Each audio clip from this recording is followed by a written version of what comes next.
विद्युत विभव का व्यंजक प्राप्त करना, ये मेरा प्रश्न है। इसके लिए प्यारे बच्चों मैंने क्या किया, एक बिंदु O लिया जहाँ पर एक बिंदु पर आवेश +Q मैंने रखा। इस O बिंदु से स्मॉल x डिस्टेंस पर यहाँ एक बिंदु A लिया मैंने। क्या किया, एक बिंदु A लिया। इस बिंदु पर मैंने टेस्ट पॉजिटिव चार्ज Q0 को रखा। अब उसके बाद मैंने क्या किया, इस बिंदु से स्मॉल r दूरी पर एक और बिंदु क्या लिया, P लिया। और ये बिंदु P जो है इलेक्ट्रिक फील्ड लाइन यानी कि विद्युत क्षेत्र, इलेक्ट्रिक फील्ड विद्युत क्षेत्र के अंतर्गत ये P पॉइंट स्थित है। तो इन दोनों आवेशों के बीच लगने वाला जो विद्युत बल होगा वो किसके बराबर होगा, 1/4πε0 into mode of Q0 upon क्या, इसी को प्यारे बच्चों आप लिख सकते हो F बराबर 1/4πε0 इंटू Q0 अपॉन x²। इसको मैंने क्या किया, इक्वेशन 1। आई समझ लो बात सबको, बोलो हाँ कि ना, आवाज में बोलो भाई, आया समझ में। चल आगे देखते हैं। इस Q0 आवेश को अब मैंने क्या किया, अल्प विस्थापित किया। कहाँ से कहाँ तक, A बिंदु से B बिंदु तक ये dx विस्थापित किया। किसको, ये Q0 चार्ज। इस विद्युत बल के विपरीत दिशा में, यानी कि जिधर विद्युत बल की दिशा है उसकी अपोजिट डायरेक्शन में मैंने क्या किया, इस Q0 चार्ज को A बिंदु से B बिंदु तक विस्थापित किया।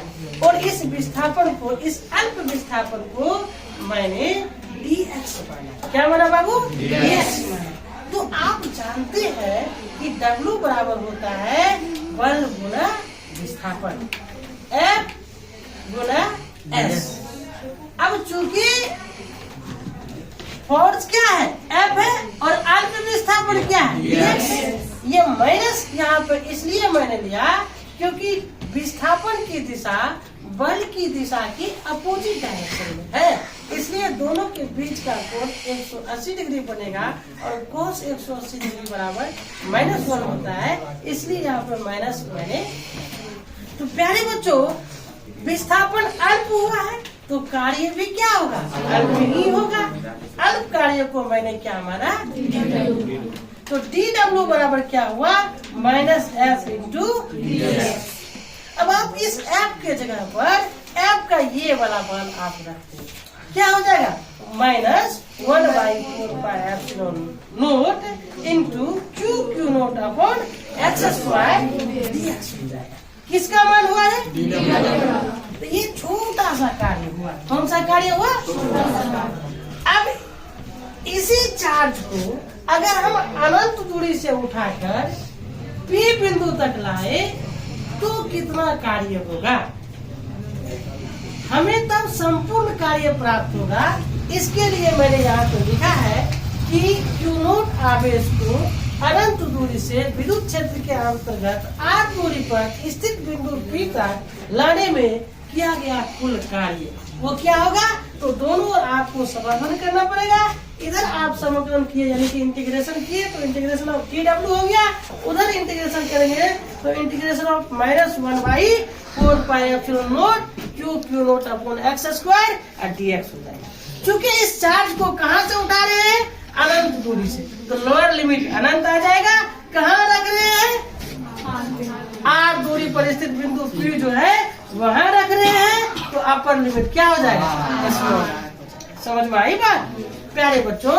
अब इन सभी को आप इंटीग्रेशन चिन्ह के बाहर निकालिए, इसको छोड़कर, है ना, तो क्या हो जाएगा, बाहर आएगा क्या, -1/4πε0 इंटू Q0 बाहर आ जाएगा।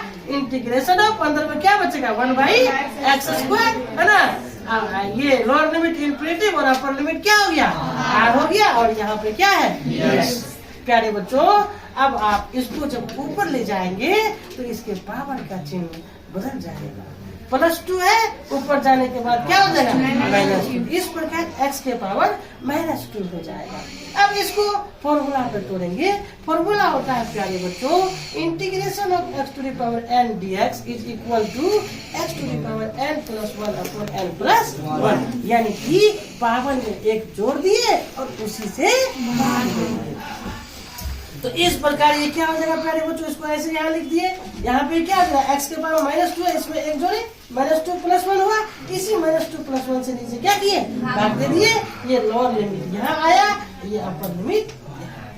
ठीक, उसके बाद देखो ये क्या हो जाएगा, -1 हो जाएगा। इस -1 को इस -1 से गुना करोगे, यहाँ प्लस हो जाएगा। ये वाला टर्म क्या हो जाएगा, +1/4 हो जाएगा। इधर क्या बचेगा, x के पावर -1 को आप क्या लिख सकते हैं, 1/x लिख सकते हैं। लोअर लिमिट क्या है, इन्फिनिटिव है। अपर लिमिट क्या है, r है। अब इसको आगे तोड़ोगे तो कुछ इस प्रकार से आ जाएगा। x की जगह पर आप r रखोगे तो क्या हो जाएगा, 1/r माइनस दोगे, फिर इस x की जगह पर लोअर लिमिट इन्फिनिटिव रखोगे तो क्या हो जाएगा, 1/∞। प्यारे बच्चों, किसी संख्या में जब आप इन्फिनिटिव से भाग देते हैं तो वो 0 हो जाता है। तो इसका वैल्यू क्या हो जाएगा, 0 हो जाएगा। इस प्रकार 1/r - 0 होगा। 1/r में से 0 घटाओगे तो 1/r ही रहेगा। इस 1/r से इस सबको मल्टीप्लाई करोगे कुछ इस प्रकार से आ जाएगा, W = 1/4π × Q0 अपॉन r। ये W का वैल्यू निकला।